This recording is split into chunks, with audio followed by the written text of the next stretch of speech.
Happy holidays, everyone. I'm Phoenix Tremayne. Today is Christmas Eve, and I am doing my review of the Real Housewives of Atlanta, Season 5, Episode 8, Fools of Engagement.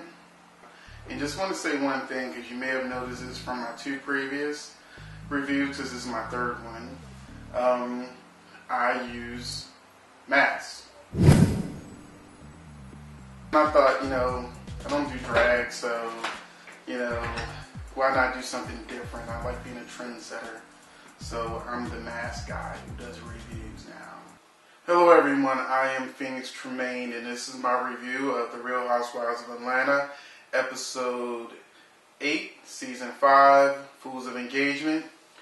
Basically, this episode left off right where the last one did, where, Kenya did her Gone with the Wind Fabulous twirl off. And so this gave a chance for the girls to regroup and talk about the fight.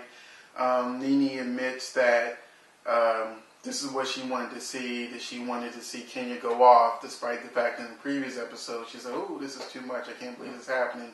She needed a drink and walked off. And ironically, the one who comes to Kenya's defense, at least in the confessional, is Cynthia, who realizes that Portia really only attacked Kenya on her age. So she's like, well, I'm close to her age too. And if she said those things to me, I'd want to fight too. And Portia seems to think that she's still 21, or she's 25. She's 31.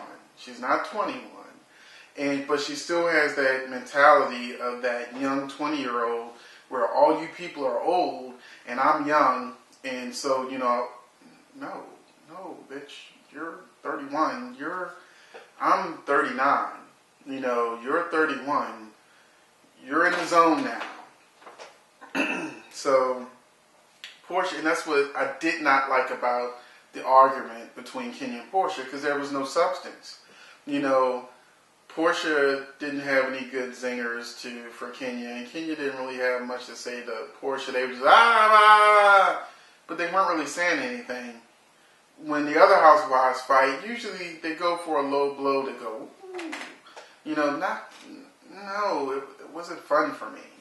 And Kenya complains about Walter, to Walter about the fight, saying the only reason why she went off was because she was called a tramp.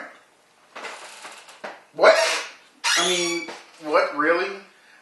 You're tall, drink of water, you're, the Asian black guy, I want to have your baby. You're flirting with all these guys. Walter shakes it off saying, oh, I thought you were networking. You networking with your pussy? What? That is not networking. That's not networking. That's trying to find yourself a husband or trying to get yourself a baby so you can get yourself some child support. That's not how you network. You don't network by trying to fuck everything unless you have ulterior motives. So call a tramp as a tramp is a tramp. Nene goes to Candy to tell her everything that went on, and Nene being Nene turns this into a Nene moment where she starts off saying, you missed it, the fight was off the chain, you should have been down there instead of up here fucking Todd, which is what they were doing. And, so Candy's like, ooh, the fight, I missed it, damn. Then she's like, well, why aren't we friends? You were friends with Kim, and, that just turned everything sour, and that made us enemies. And Candy's like, whoa, what are you doing? So Nene's going off on Candy about them not being friends, but now they should be friends that Kim's out the picture. Todd starts getting all emotional, like he's ready to cry. And he's like, oh, you're crying? He's like, oh, I'm so happy the two of you are going to be friends. The last episode, I said I thought Todd was straight until he talked. Now he's getting emotional over Nene and Candy being fake friends on the Real Housewives of Atlanta. No, I don't know if Todd is gay. I don't know if Todd is straight. I don't know if Todd is bi. But these red flags just keep coming. But I'm hoping I'm wrong, because Candy, I want her to be happy, and I feel like she deserves some happiness, and she's at an age where it's a great time to settle down and have a family and do everything. So I wish Candy the best, but, Todd, Um, moving on, another stupid thing on the show. Fun to watch that just makes you go. And that's when Portia notices that the other person that's on Kenya's side is Phaedra, and Portia says, and I quote, "Every idiot has someone that thinks they're smart." This coming from the girl who only thinks there's 265 days in a year. You should not be calling anybody out on their intelligence. Okay, now with Cordell and Portia, one of the things that I noticed about their relationship is that I don't think he likes the bitch. Think about it. Just really think about it. She goes to him and says, "Look, I went to, got into this argument." He's like, "Yeah, I heard the argument, all that screaming." And, he's like, "But I didn't want to go down there and get my eyes scratched out." Retired NFL quarterback for the Steelers, who with all these gay rumors about him sucking dick in the park and having sex with a guy or training or whatever in limo and having all these shit dodge his career for years. It's like, "Oh, I didn't want to get my eyes scratched out." Oh, no, that's not good for TV. You don't say stuff like that on TV. You could think it, but you don't say it.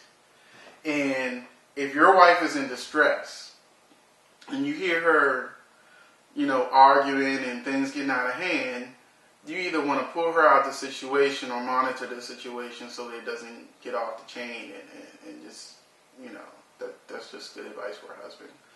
But he also alludes to the fact that he was pressured by Portia to get married.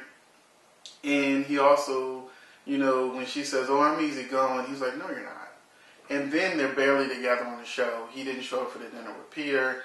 I don't think he really wants to be on camera. He's trying to feel this reality situation out. He knows that he's got this skeletons in his closet that's out in public that's going to come back up. So I can understand why he wouldn't want to be on camera.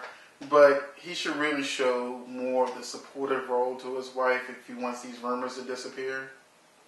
Because they're coming back. Kenya is still pretending like her and Walter's going to propose, and when they talk about the flirting and stuff, she's like, "Oh, Walter's is just a secure man. He knows I don't mean anything by it." Walter, which I mentioned earlier, he's like, Kenya's, ready for war. And I already mentioned that Walter has said that, he just thought she was networking. Kenya's like, "I'm prepared for war. I'm going to go down there and set Portia straight." When she goes down there and set Portia straight, what's she do? She apologizes. She apologizes aggressively in a way that's like, "Bitch, I'm apologizing to you, and ain't shit you gonna say back to me. So shut the fuck up and let me apologize so we can act like we good friends on this show. So fuck you, bitch." That's pretty much what Kenya does. Portia's like, "I don't fucking accept your apology. Fuck you, bitch." Cynthia's getting her 2 cents in, and Nini's like, "These bitches aren't, real. She didn't accept her apology, and she didn't really apologize." Meanwhile, this is going on. Kenya has sent all the guys off to the bus and, "We'll be right out." And so they're in the bus hot. Peter's like, "I'm going up in there getting these girls." The guys are like, "It ain't going to happen." Peter goes up in there, "Look, we out here, it's hot." Cynthia's like, "No, we talking." He go back to the bus. He's like, "My wife shut me down." They all laugh at him.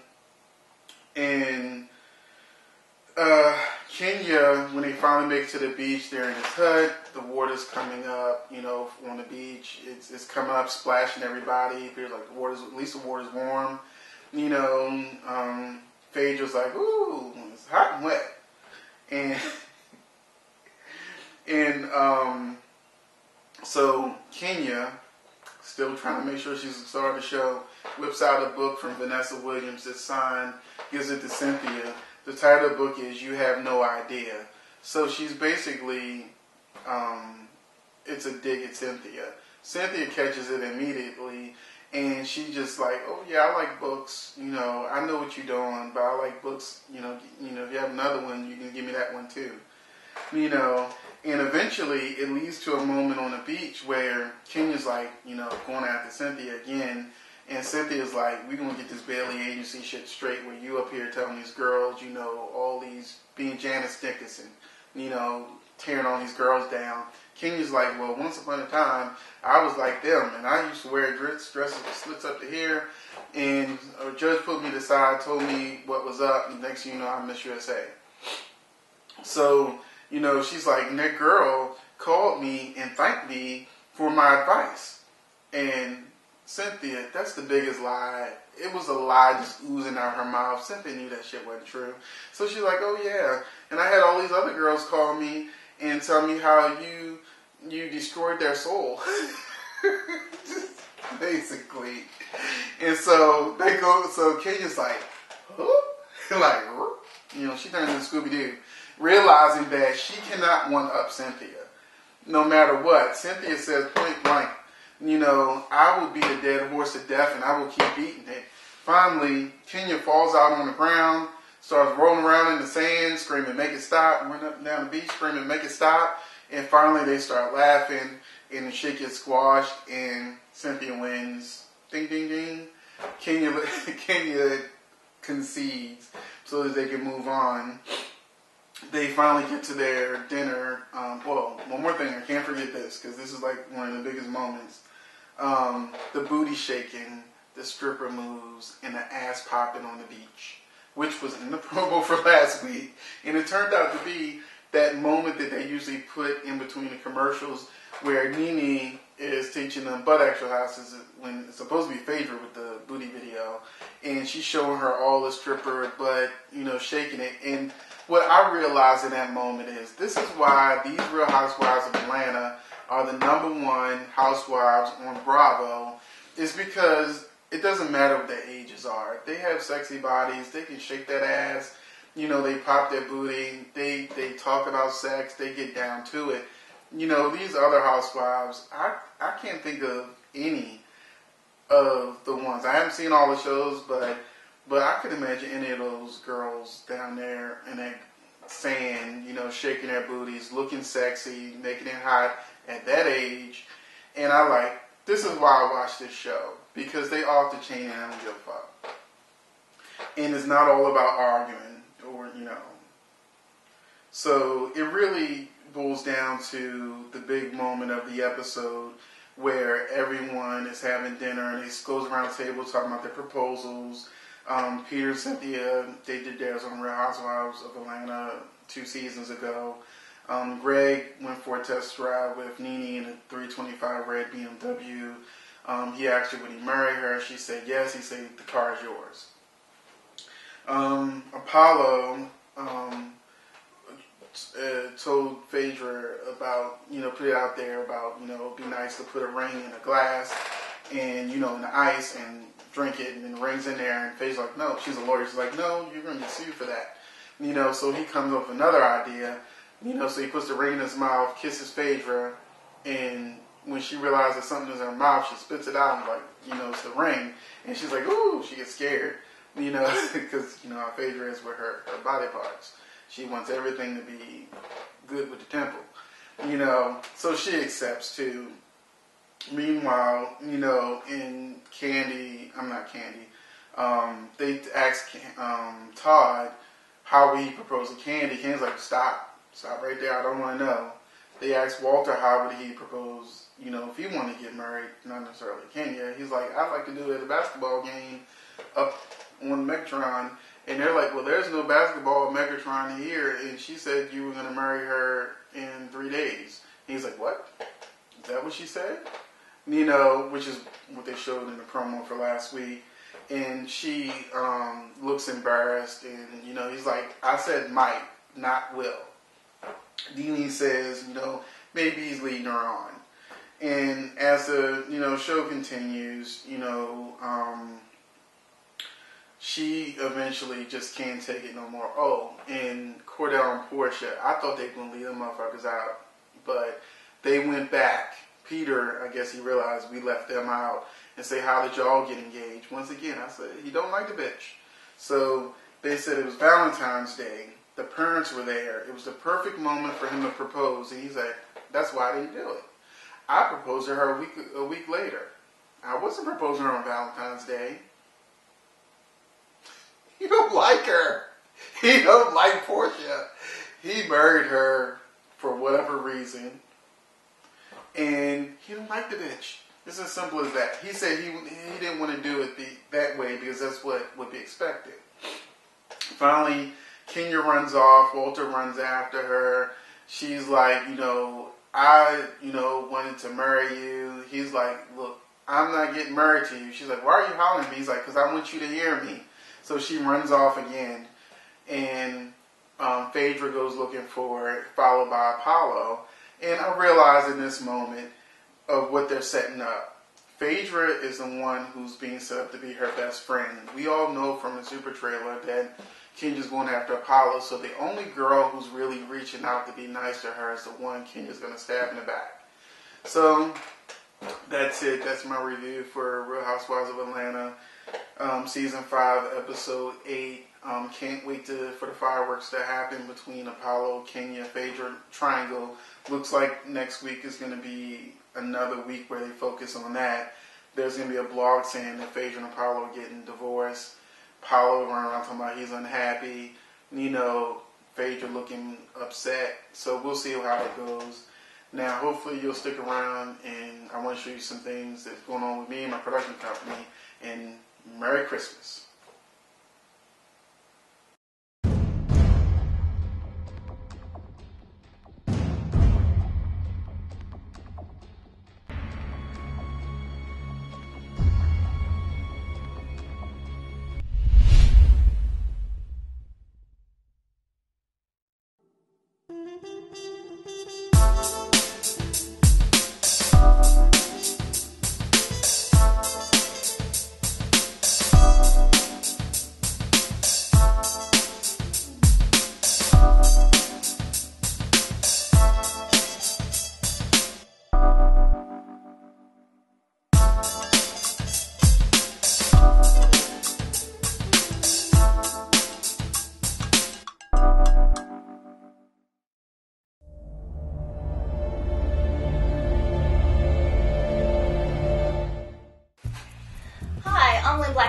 And this is Dawn Maria Gomez, and we're here today for Everyday Fitness for Everyday People. We're going to demonstrate a travel workout. So, Dawn and I, we just went away on a girls' weekend, and oh no, we don't have a gym. So what do? Do not fret. We bought some goodies with us, and also in our room, we can find some stuff that we can do.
I'm Phoenix Michael Tremayne, and this used to be me.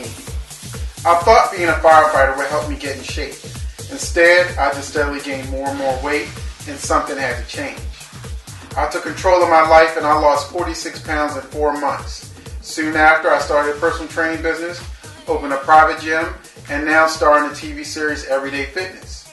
So if you need personal training or you want to learn how to get in shape for life, I'm ready to show you how I did it.